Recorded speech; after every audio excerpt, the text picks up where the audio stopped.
Hello, I'm Joanna Gajarowska. Welcome to the first of 6 World Cup countdown special programs as we build up to Qatar 2022, the Middle East's first ever World Cup, which kicks off in November. Each show will focus on a different region, and this month we're zoning in on South America. Could this be the year Lionel Messi finally gets his hands on a World Cup? The Argentine has won just about every major honour apart from the biggest in world football, and this could be his last chance. We'll take a look at the world's #1 ranked team, Brazil, as they look to end their 20-year wait for the trophy. And their star player Neymar closes in on Pele's international goal-scoring record of 77. We'll also catch up with some of the fans hoping to make the journey from Brazil to cheer on their team in Qatar. We've got Juan Arango standing by for us in Miami. He is the Latin American correspondent for Diaria Sport and Ahora Mismo. And Mengem is in London. He is a football broadcaster with Copper 90. He spends his life immersed in football and specifically the fan culture that goes with it.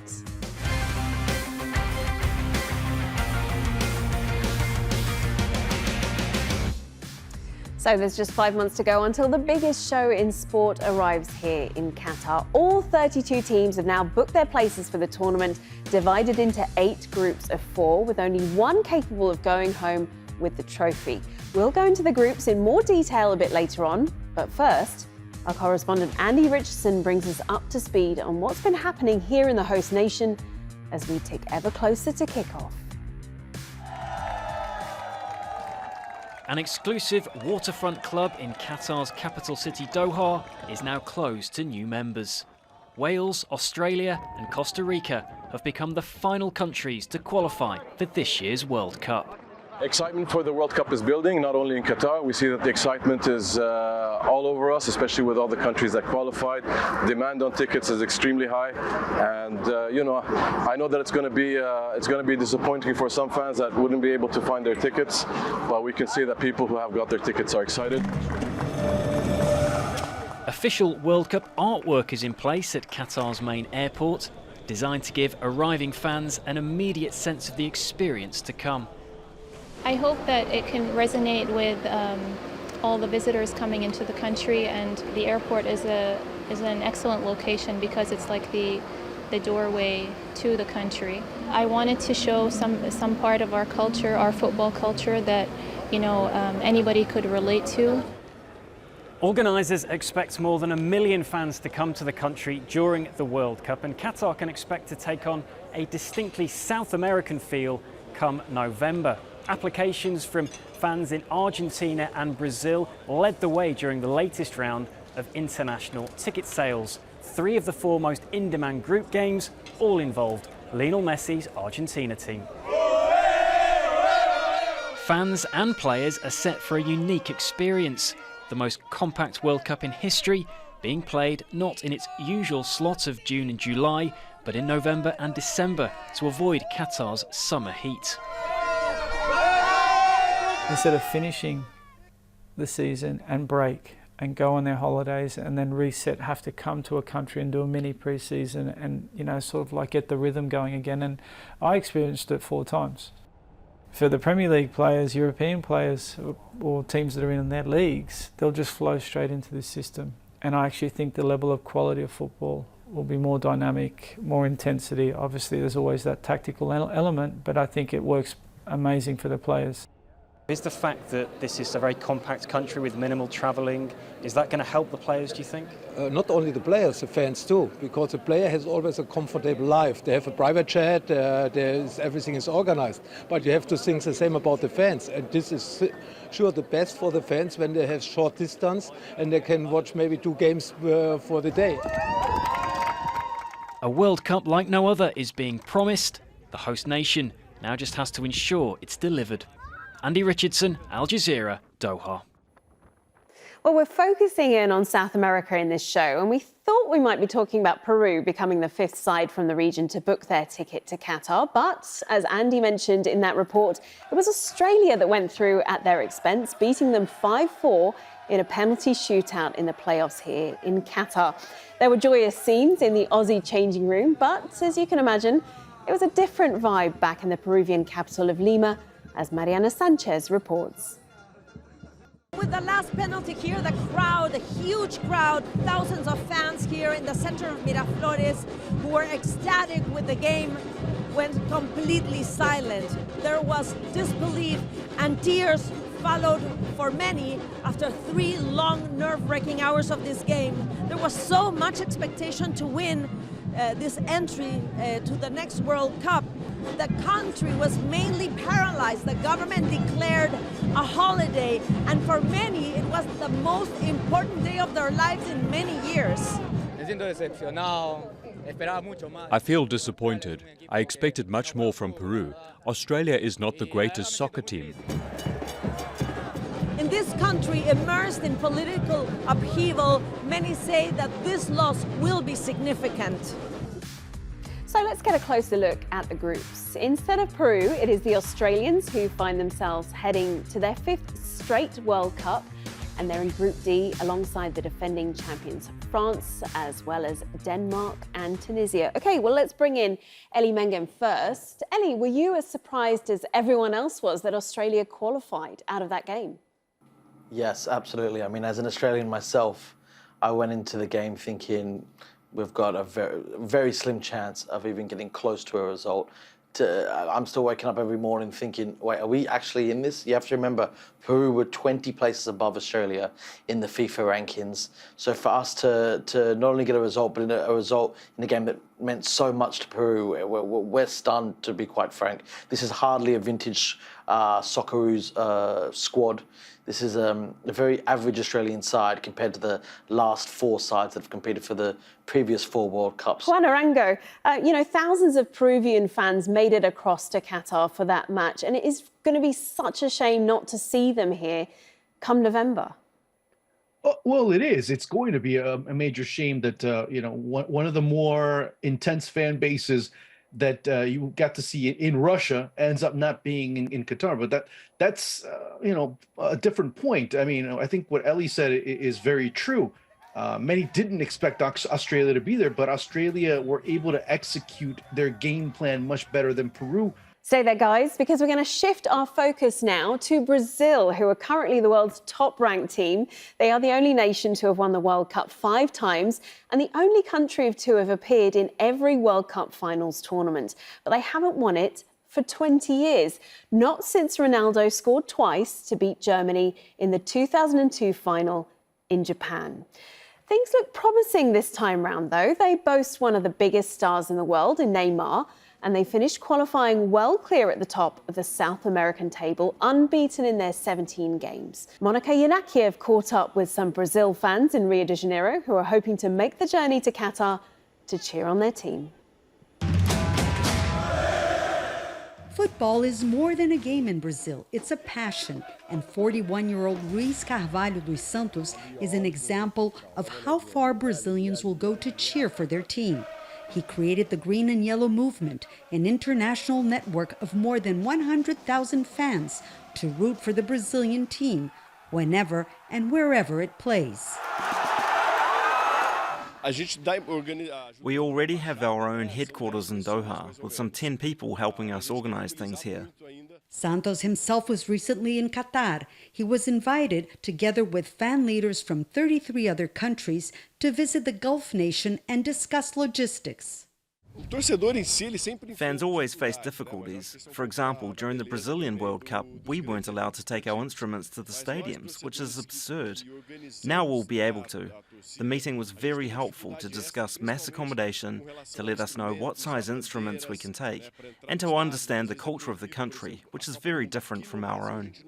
The Green and Yellow Movement became known in the last World Cup in Russia with a hit song reminding people that Brazil is the only country that won 5 championships: 1958, 1962, 1970, 1994, and 2002. Now the group is already practicing to sing what they hope will be Brazil's 6th victory in Doha. Brazil has many chances of winning a 6th cup. It's one of the world's best teams. The players are excited. They have the same coach as in the 2018 tournament, and the team was undefeated in the qualifying games. Carlos Falconieri already bought his ticket from Rio to Qatar with stopovers in Italy and Egypt. I've been following Brazilian team for many years, 1994 in the United States, 1998 in France, 2006 in Germany, 2014 offshore in Brazil, and 18 in Russia. But not many Brazilians will be able to afford such an expensive trip, especially in a moment of economic crisis. That's why the movement is planning events in Brazil.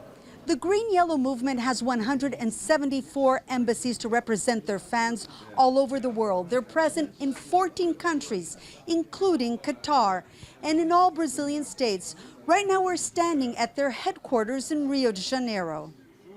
Romulo Duarte, the movement's ambassador in Rio, says his job is to pick a place in the city they can decorate with banners and flags and where fans can watch the games together. But Qatar, he says, will host a unique party. During the World Cup in Russia and even in Brazil, the distance between stadiums was huge. In Qatar, they'll be an hour away from each other. Fans from all over the world will be concentrated in one place. I imagine there will be more fans than the local population. It will be an invasion of fans. The Green and Yellow movement wants to attract fans from other countries like Pakistan, India, and Bangladesh. They're making videos with their songs to be translated into many languages, all of them cheering for Brazil. Monica Yanakiev, Al Jazeera, Rio de Janeiro. Just picking up on that report from Monica there, Eli Mengem, what is it about the Brazilian team that's so attractive to international fans? Well, I think it's a combination of a few things. The style of play that they've always had, their unique, iconic green and gold kits, they really stand out. And just the history of Brazil and its connection with the beautiful game. I mean, many people say England created the game, but Brazil perfected it in the style that they play with legends like Pele, Romario, Garrincha, and so many others. I think it's just this combination of this legendary, beautifully aesthetic, pleasing football that makes them so beloved. And of course, the supporters that come with that, they incorporate their culture, the samba, the drums, everything that goes with it. And what you get is this really attractive, eccentric way of living football on and off the pitch. And I think that's why everyone loves them. That's why they're often many people's second team. Whether or not they're going to succeed this time, I don't know. I heard earlier about how many people are quite optimistic about their chances of winning it because they've qualified top of their group, undefeated, I believe. However, I should remind people that the last time Brazil won the World Cup, 2002, they actually came fifth. They just qualified. They snuck into the 2002 World Cup, and then that's when they won it. So I often find that some teams do best when they sneak into the tournament, not when they just glide in. There will be many of these matches taking place at Brazil nighttime, really. So how much of an impact, if any, will that have on how this World Cup is being followed over there? Well, I think that I don't know, actually. I haven't thought about it like that. But Brazilians, they'll party at any hour of the day or night or morning. So I don't think it's really going to affect them there. I remember, once again, they won the World Cup in South Korea and Japan. It was the early morning there, I think 5 or 6 a.m. And I remember scenes of Copacabana Beach when they won it there. So I don't think it really matters to Brazilians. They will party whenever, wherever. Well, let's just take a look at Brazil, who are in Group G alongside Serbia, who didn't progress out of the group stages at the last World Cup in 2018, and Cameroon and Switzerland, who failed to qualify for the tournament in Russia altogether. It's hard to see them not make it out of this group. Juan, let's bring you in now. Brazil are the top-ranked team in the world right now. They're many people's favourites. Neymar's closing in on Pele's record of international goals, of 77 international goals. How does he compare as a player to the legendary Pele? You know what? There was a great... I spoke to a couple of former Brazilian players in the past, and it wasn't referring Neymar, but it's kind of giving you an idea of how they're able to play. They would say, you know, when Maradona would take off his boots, you'd see that his left boot was a bit more worn out than his right. With Pele, it was both that were worn out just equally. He was very good ambidextrous from an ambidextrous standpoint. He was able to play on both ends. He was able to be that player that can pull the strings. And I think there's a lot of similarities to Neymar in that aspect, although Neymar plays over on the left and a little bit wider a lot of times. But it's also the I guess the impact that he has from a media aspect that ends up being what Neymar ends up being set apart from everyone else, and ending up in a very rare air type of situation where you start to see those comparisons to Pele, where you start to see that he's the one that has the burden of over 220 million people on his shoulders, like he did back in 2014 and like he did back in 2018 as well. So every little thing is so microscopic and so overanalyzed when it comes to him. So I think that's where the similarities do end up coming through. But you have a player that is very intelligent when he's able to have the ball at his feet, that understands where he needs to be and how he needs to play. But more importantly, he understands what he means to not just the national team, but to Brazilian football right now. So a lot of pressure there on Neymar's shoulders. Well, guys, we'll just go from one South American powerhouse to another. Brazil's great rivals, Argentina. All eyes will be on Lionel Messi to see if he can finally get his hands on the World Cup. He and his teammates are in good form on an unbeaten run of 32 games, during which they have claimed the Copa America title, which was Messi's first international trophy. Well, Argentina is synonymous with the World Cup thanks largely to Diego Maradona, who won it in 1986. He died in 2020, so this will be the first edition without him on the pitch, coaching or in the stands. Teresa Bo reports from Buenos Aires. A plane to honor Argentina's football legend Diego Maradona. A flying museum that's meant to carry Maradona's history around the world and also to Qatar for the World Cup. This transcends everything and goes beyond what you can imagine and say. How far can a fan go? Well, as far as a plane goes, it's beautiful. The former World Cup winner died of a heart attack in November 2020. And this year's World Cup will be the first one without the man many in Argentina see as a national hero. But if for many, Maradona will be watching the World Cup from heaven, Lionel Messi will be the one everyone in Argentina will be looking at.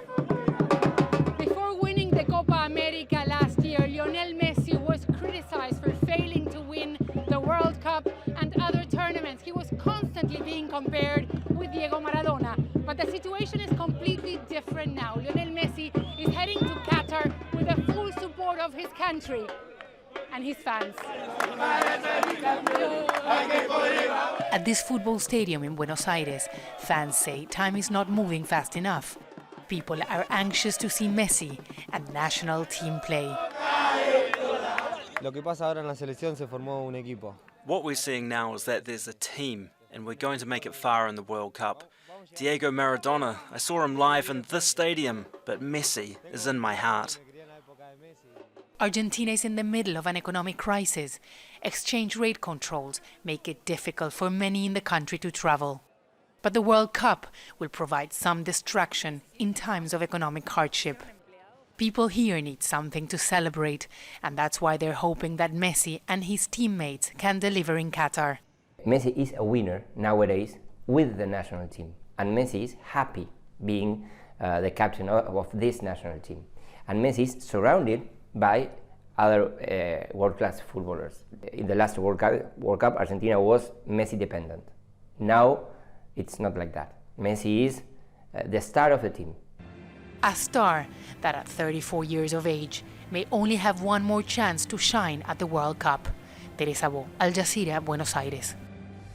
Argentina's group looks like this. It features two of the greatest players in world football right now in Lionel Messi and Poland's Robert Lewandowski. Mexico and Saudi Arabia complete Group C. All right, Juan, let's come to you because Lionel Messi, he's won pretty much every big trophy out there except the World Cup. So how close will he get this time around, do you think? And is this his last chance? Is it his last chance? Maybe. I guess you have to say it from that perspective because he's the one that kind of raised that speculation, not whether I believe it or not. But when you start looking at this Argentina side, he is an addition to. He's that cherry on top. He's that proverbial extra in terms of everything because the team functions so well with or without him, and just as well with or without him. So that's the big question mark. How far can they go? Well, they've already been rather close. If you look back at 2014 and them getting to the final and, just being moments away from going to a penalty shootout, and who knows what would have happened then, and Mario Götze preventing that from happening. But they could get to a final.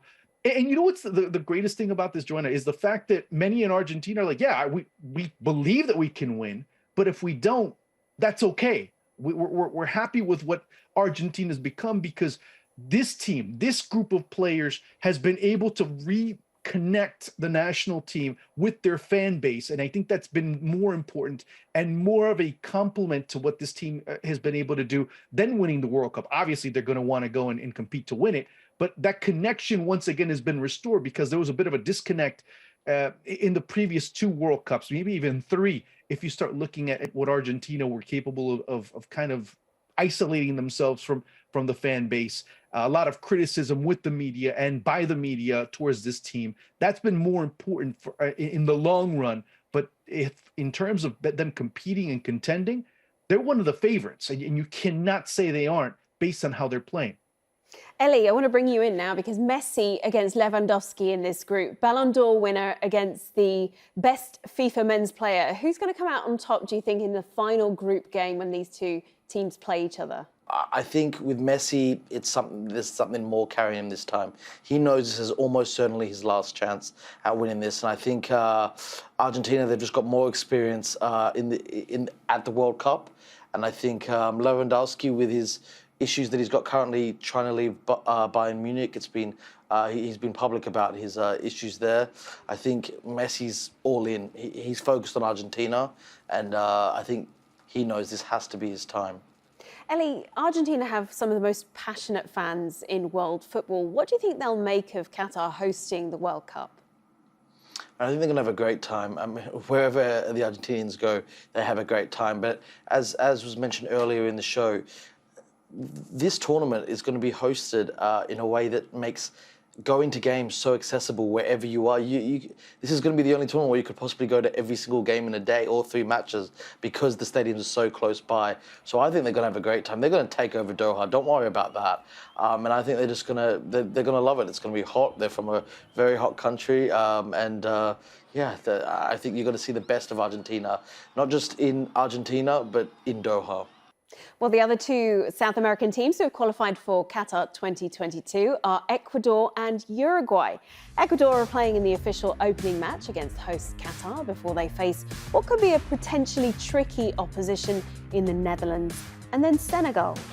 Uruguay are in Group H with Portugal, Ghana and South Korea. Ellie, what do you think we should be expecting from Uruguay and Ecuador from this tournament?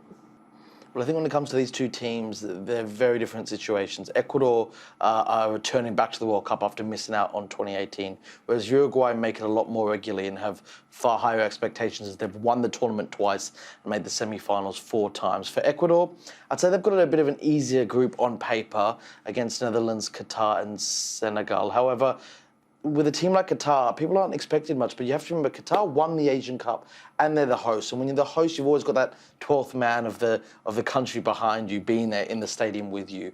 I think Ecuador arguably have got a better chance to get out of the group, but there is going to be something else to it.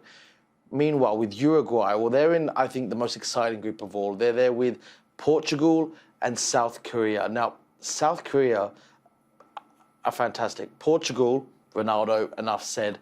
But then they've got Ghana as well. And you've got to remember, Ghana and Uruguay have history. The 2010 World Cup, they met in the quarterfinals where the game went to extra time. And in the 120th minute, Ghana headed the ball over the line, Asamoah Gyan, and it was stopped by Luis Suarez's hands. It was an obvious penalty. Ghana missed that penalty. The game moved to a penalty shootout where Uruguay prevailed. It is one of the most legendary moments in games in the history of the tournament.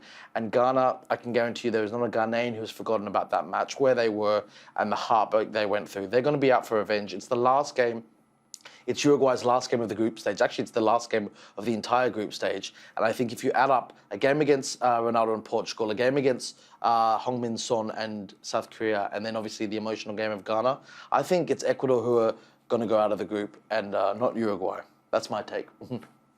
And Juan, Ellie mentioned some of the tricky opponents that both Ecuador and Uruguay face. How do you see them faring? Do you think they will get out to the last 16? 98%. There was a poll made in Ecuador. 98% of the population in Ecuador prior to World Cup qualifying said, Ecuador going to the World Cup? Huh? You kidding me? No. And now many are eating their words, and they really believe in this young side. You have a very interesting group of teams that could end up surprising many. Uruguay can get knocked out of the group stage just as easily as they can get up into the semifinals. So that ends up being a very, very interesting and wide scope of opportunities. Okay, so expect surprises at this World Cup is what you're saying. Juan Arango and Ellie Mengem, thank you. That's all from this show, but we'll be back next month, switching continents to focus on the 5 African teams that will be heading to Qatar as we get ever closer to the main event itself, which starts November the 21st. And of course, here at Al Jazeera, we'll keep you right up to date every step of the way.